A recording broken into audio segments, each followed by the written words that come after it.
Hi guys, welcome back to my channel.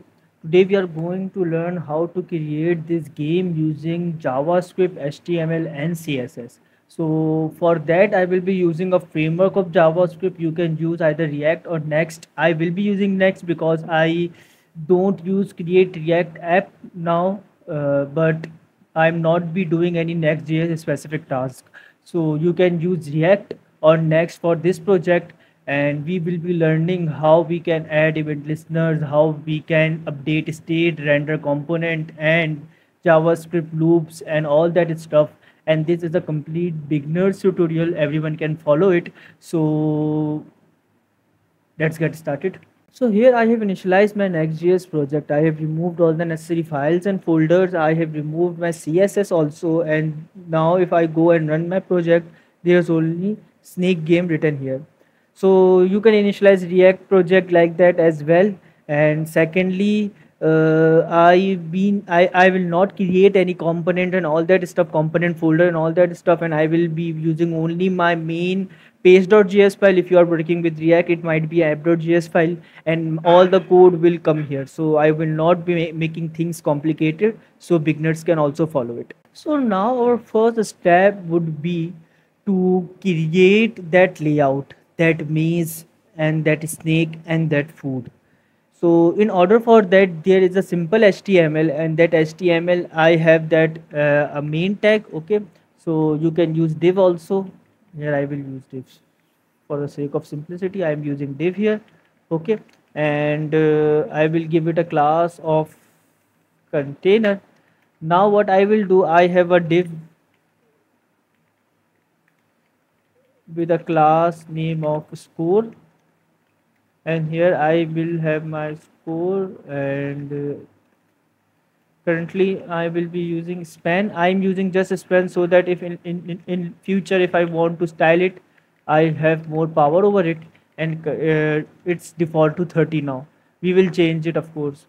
And then I have a div, and this div will contain our maze. So I will call it board.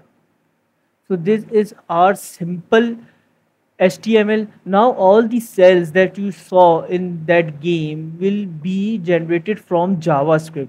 So only the container is being generated from the HTML, and now we will call a JavaScript function here which will create the maze. So now we will go to our global CSS, and I will add some styles here, and that style would like margin 0 and padding 0. And now for our main container of class, there will be a background color of black. You can use variables here. I'm trying to make this tutorial as simple as possible, but there is a lot of professional way of doing that. So you can use root variables, and you can use those colors there, but I'm currently trying to make this as simple as possible. So the height will be 100 viewport height, and display will be flex. In order to make that board on on the center of the screen, display flex, align item center, and justify content center. So now if I go to my if I go here, and actually I have to go into score, and I will give it a color of white. Okay, so now it will be shown here. So you can see that my whole game will be here. Now first of all, I will go to my board, and in here I will say that I will be using grid. So currently what we will be doing, this is our main container of grid, and the grid item will be generated from JavaScript. So first of all, I have to write here flex direction. It will be by default raw, so we have to go, and we have to go for column. And for that board, what I have to do, I have to display grid. Okay, grid template column, and repeat 20, and I think 20 pixel will be best. So for the raws it will be the same. And now if you don't know what grid is, I have a complete playlist of it, and you can go and check that out. It's a complete beginners playlist, so it will be easy for you to follow that. So now this is my grid. Background color will be white, and the width will be max content, and I suppose that's it for currently. That will be fine. And first of now, if you see our web page, you can't see anything here. So now our next step will be to create those cells using JavaScript. So now in order to render cell, what we have to do, we have to first create some stylings for cell. And I have made a mistake back then.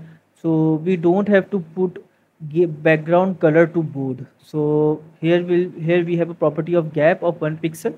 Okay.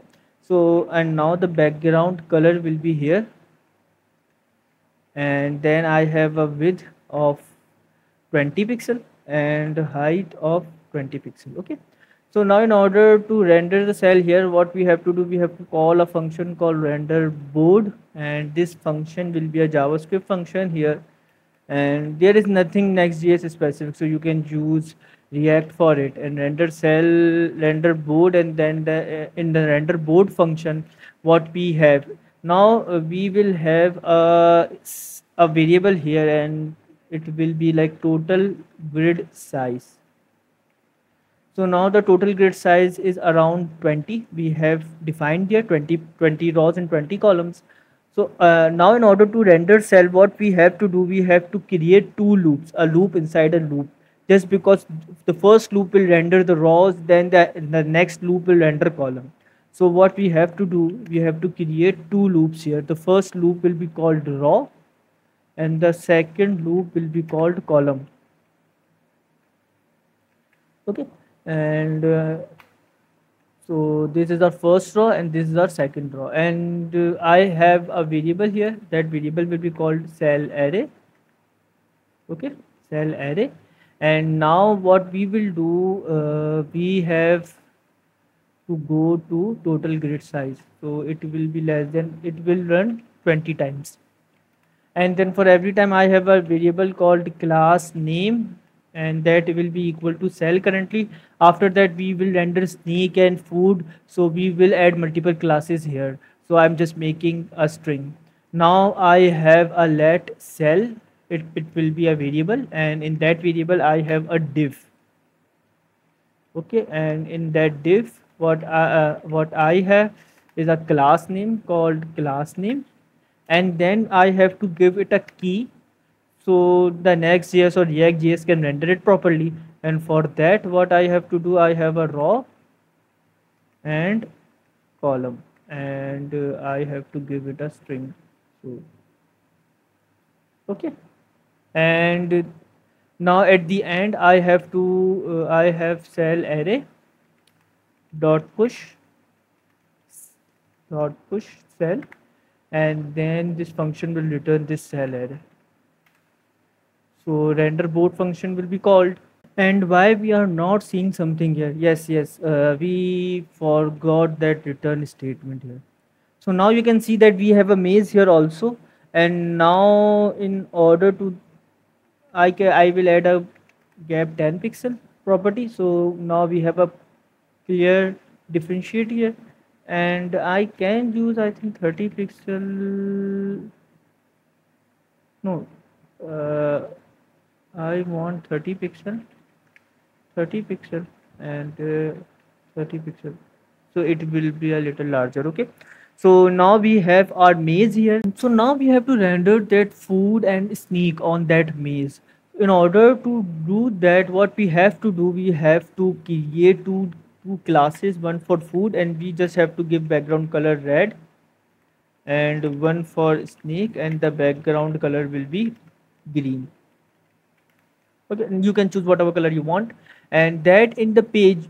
Now if you think about it, the food takes one cell, while the snake can take multiple cell. Like snake can grow, and the minimum snake size will be 2 cell.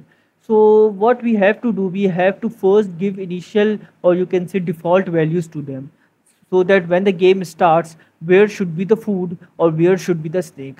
So for that, what we have first initial initial snake position. Okay.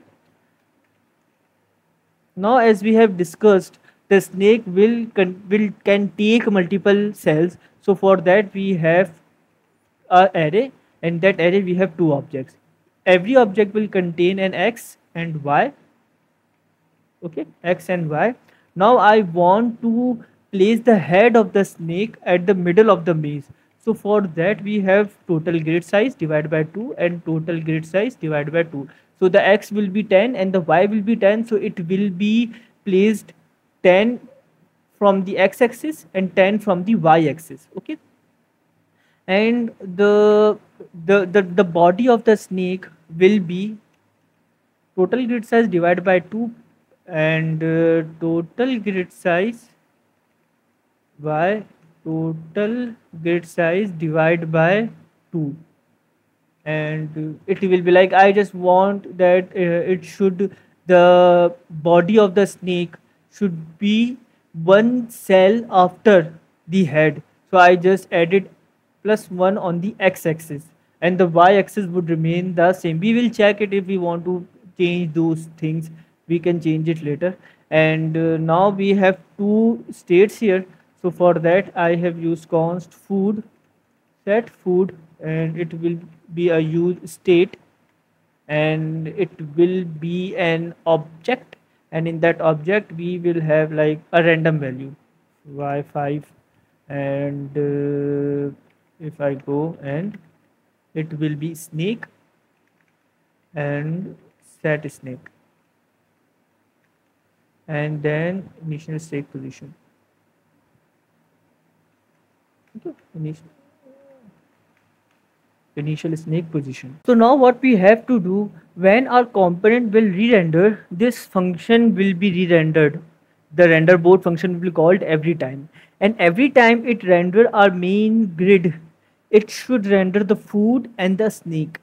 And now what we can do in that function, so that when the grid is rendering, the cells are being rendered, so our snake and food should also be rendered. So for that we have to add some if checks here. Now what we can do is that first we have to see that the current cell, just because this is our x and this is our y, these are row and column, so a row and column combine to create a cell. Okay, so now what we will see is that if this row and column is exactly same as the food rows or column, or the snake body or head rows or column, so if they both are same, this means that in that cell there should be food, or in that cell there should be snake. And if they both are not equal, this means that this cell is empty and you can render it directly. So for that what we have to do, I will show it by using the food example. So let is food, and for that what we have to do is to check it. So in order to check it, we have to food dot x. Okay, food dot x is equal to x, and food dot y is equal to column. Sorry, that this should be raw. Now what we have to do is to check if is food. So what we are actually checking is that in this loop, so we have a row and a column, and if that row is equal to the food row and column is equal to the food column, this means that there should be food here. So we have created a class of food here. Okay, so now what we will do, we will go and call class name is equal to class name plus food. Okay, so now if we see that, you can see on the 5 and the 5th, like 5th and 5th row and 5th column, because we started from the 0, so there is our food. Okay, similarly we will do the same thing with the snake, but for the snake we have an array. In the food case we have an object, because the food will take only one cell, but in the case of an array, in the case of the snake, we have an array. So for that we have to use a JavaScript inbuilt function called snake dot sum. Okay, so it will give us true if one of the object, because it's not possible that that this row and this column is equal to every row and column of all the objects in the snake, because the snake would every object will have a different row and column, and it's not possible. So we are just checking that if this row and column is equal to only one object, we what sum will do, it will pick the first object and it will check against this. If it's true, it will just give us true. So now we will see that in practice. We have taken, we are passing a callback function here, and we are saying that element dot x is equal to row and element dot y is equal to column. So now this means that if it's true, this means that the snake should be rendered. So for that we have an if snake, and class name is equal to class name plus snake. We have a variable here. Okay, so now you can see that our snake is also being rendered here. Now in the actual app you have seen that the head of the snake is black. So for that what we can do is that we can create a class here called snake head. Background color will be black, and then this snake head, what we will do is that we will check for the snake head, and for the snake head what we will do, let is snake head is equal to snake 0 dot x, because the snake head will always be the first item of the array. So we will just go and check it against the column, and the snake 0 dot y is equal to so sorry, this will be raw. Okay, so now if it's a snake head, is snake head, the class name is equal to class name, okay, and plus snake head. The snake head is written here. Okay, snake head. So now if I go and see, our snake head is here and the body is here. The snake head will be in black and the body will be in green. Now we will come to our main functionality of the app. So we have many functionalities here. We have to move this snake. We have to control this snake by our keyboard, up and down and left and right arrow keys. Then we have to see that the snake have eaten the food. So we have to grow the snake, and if the snake bit itself or the edges of the maze, so the game should be over and should be restart. So we will split those functionalities and we will complete those functionalities one by one. So our main functionality is to move this snake for now. So in order to do that, we have to define a direction, in what direction the snake should move. So by default, our direction should be or can be left. Okay, so direction and set direction. Okay, and our initial should be left. Now in order to move the snake, I have to re-render that snake. The snake is first re-rendered in this function, but now what we have to do is to re-render that snake after every second or half second, and in that particular function we will update its position. So now when it will re-render, it will be on its new position. So it will give us an illusion that this snake is moving, but actually behind the scene it's re-rendering. So for that we have a function called update game. Okay, now this is a generic name because we will do much more than that. Now in update game, what we have to do is to create a clone of that snake. So we have new snake, and in that we will use this. Okay, so I just cloned that array here, and now if I see, I have to see that the direction of the snake, because we have to re-render the snake and the new position will depend on the direction of the current direction of the snake. So for that I have like if we will use switch case here, okay, switch, and it should be direction. Now we have case left,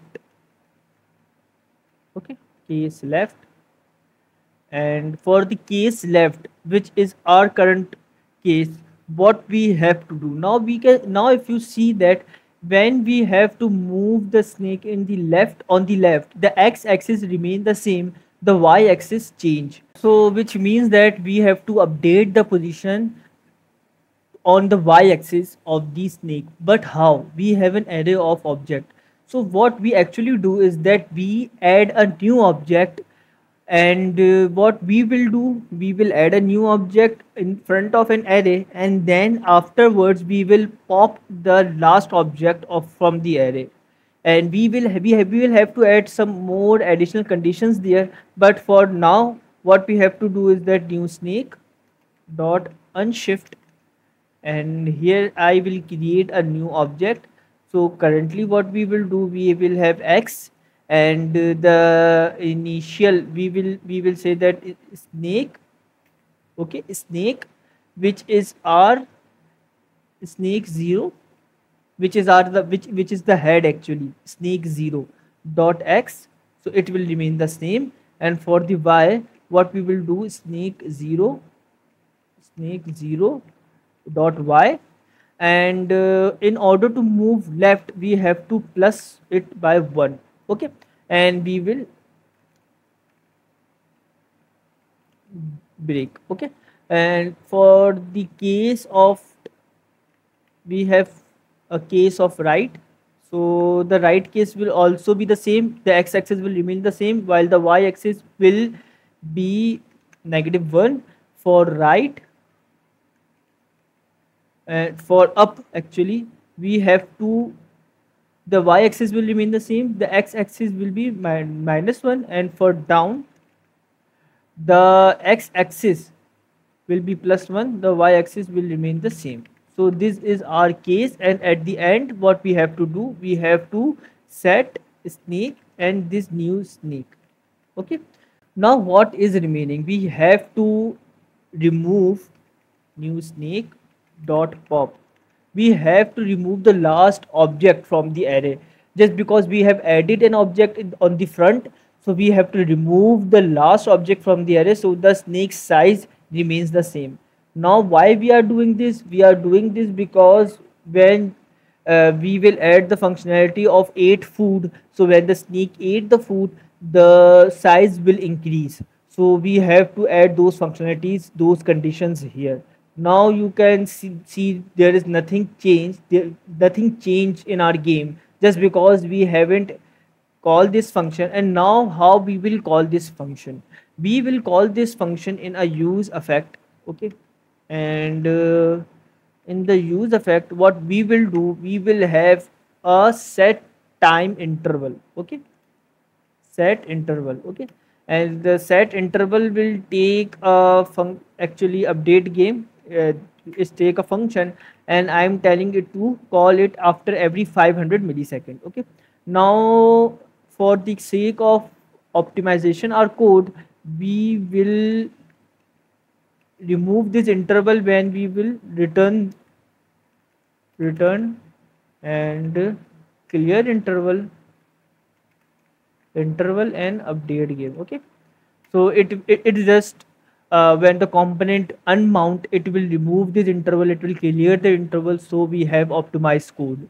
Now you can see that our snake is moving, so there is a little mistake in our code, and the mistake is that for we have to, here there this should be new snake and not the snake, just because snake is our actual state and we will not use it here, we will use our clone which we created here, so this should be here. Now if I go to my browser and I refresh it, you can see that it moves towards the right direction. Now why it's actually moving towards the right direction, just because I have made another mistake here, this should be -1 and this should be +1, okay. And now if I go and see that, so it is moving towards the left direction. Now it's not in my control to change the direction, and this is our next functionality. In order to change the direction, we have to add an event listener which will listen on every key press of my keyboard. We will add that in use effect also. Okay, so a use effect will be created, and what I will do, I will set that document dot add event listener, and that event listener, my event will be key down. Okay, and I have a function here called update direction, and for the sake of my performance, what I will do, I will add this line here, and it should be clear interval key down. Okay, and we have to create this function here, update direction function here, function update direction. Now it will receive an event, okay, which will be our key down event, and now we have to check which key was pressed. So for that I will create e dot key e dot code. Okay, now what we have to do is to add a switch case. So it will add a switch case here, and the switch case is for code, and now we have cases here. So the first case is if it's arrow up. Okay, and we have this, we don't need round brackets here. Okay, we don't need round brackets here. So now we have to, now what actually we have to do is, if our snake is moving towards the down direction, like if my snake is moving towards the down direction, we can't directly move it towards the up, just because first we have to move it towards the left or right, then it can move towards the up. And it applies on all the direction. If my snake is moving upward, we can't directly move it towards the down, we have to first move it towards the left or right. So in order to check it, we have to check if my direction is not equals to down, then set direction is up. So we are just checking that if my direction is down, we will just we will not update the direction in this case. Okay, so we have an arrow up, arrow down, arrow up, arrow down, arrow left, and arrow right. And for the down, what we have to do, we have to check for the up, and direction will set to down. For the left, we have to check for the right, and then for the right, we have to check for the left and update the direction to right. Okay, we have to add a break here after every sentence. Okay, after every case. Now if you are confused by this, so actually this is my key name. When the event listener will listen, and we have a key code, so the number assigned to that key and a key name. So the key name is saved in code, e dot code. So now what it I'm just checking that if the code, if the key name is arrow up, then the arrow up then set direction to the up. So now if we see that the snake is moving, if now I press the up key, it will move towards the upside. If left key, right key, it will move towards the right for the down and for the left. Currently it is not eating the food because we have to add that functionality next. Now we will add the functionality of snake eating the food, and for that we have to create some helper functions here. So the first function will be render food. Why I'm creating this function is that because the first time the food is rendered on default value, but every time the food will be rendered within a grid and some random value. So for that I have an I will create an x position. Okay, it it's my variable name, you can choose whatever you want. And math, I will use JavaScript to create a random value, math dot random, and multiply by total grid size. So we have to do this just because we want our food to be rendered within a grid. Okay, so y position. And now what we will do, we will go and set food to x position, y position. And this is our first helper function. Now now how we will implement that food logic. So when our snake is updated, which is here, so what we have to do, what we are doing, we are adding an object. So actually this is our snake new position. The snake is moving forward, and then we are removing the tail of the snake, so the snake size remains the same. But now here we have two conditions. The first condition is that our new position which we created here can overlap the food. So that means that the snake ate the food. So in that case, we want to snake to grow. So we don't want to pop it. We will not pop the tail. So the snake will grow. And if that head does not overlap the food, it means that it did not eat the food, and we, in that condition, the condition will remain the same. So what we will do is that we will, how we will let uh, we will create a variable called is ate food. Okay, and what we will do, we will check 0 dot x. Why we are calling 0? Just because we want to check the head, the new object that we inserted is equal to food dot x, and new snake 0 dot y is equal to food dot y. Okay, so now if is 8 food, else there will be two conditions. So in else, it means the food was not eaten by the snake. But if the snake ate the food, what we have to do, we have to first settle the score. So what we will do, we will set now we have to actually first create that score variable. We in the initial rendering phase, we have created a default value here. So now what we will do, we will say it to score, and that score will come from here, const score set score is equal to use state and 0. Okay, now what we will do, we will update that score. The set score equals to previous value and previous plus 1. Okay, so now the score has been settled. Now what we have to do is to render the food in a random direction. So for that we will call this function, render food function, and we will call it here. Okay, so it will render the food in a random direction at a random position.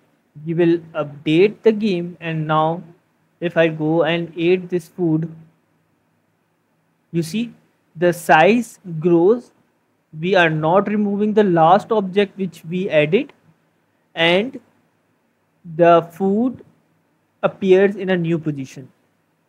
So we can actually speed up the snake by speeding this. Okay, actually we can do 250, and so what will happen, it will, you can see that the snake speed increase. So you can add a functionality that after every 10 score you have to add the speed, you have to increase the speed.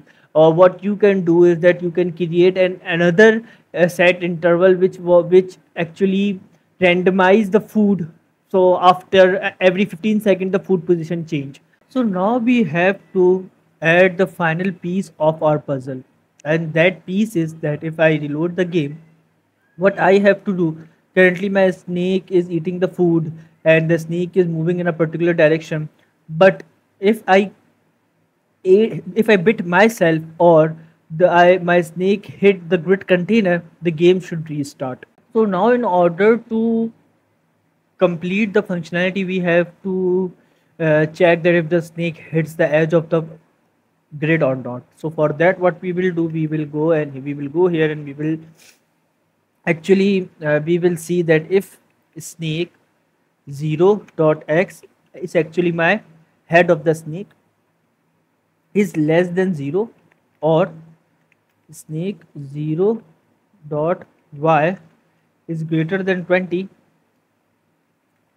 sorry, it should be x, and now we will copy it for the y. So y and y. Now I have to console it, so console.log and game over. Okay. Now you will restart the game and we will see that if it's work or not. So now you can see that it's displaying the game over because it hits the edge of the board. So we will have a function called game over here and we will return it. Okay, return from the update game function. So now we will have a function game over, and then in that function the set snake, we will set the snake to initial snake position, and then what we will do, we will go and set score to 0. We can call the render food functionality, we can, but we have given uh, a default value to that, so we don't have to do it. Okay, so this is our game over functionality, and if we see that now, if I restart the game, okay, it will actually start the game from here. Every time it hits the head, hits the grid, it will start the game. In order to check for that if my snake bit myself, like a snake had bit itself, so for that what we have to do, we have to check the head of the snake and the rest of the body. So we will create a let is bit. Okay, and for that what we have to do, we have to snake dot slice, because we will not check the head, the head will bit, nobody will bit the head.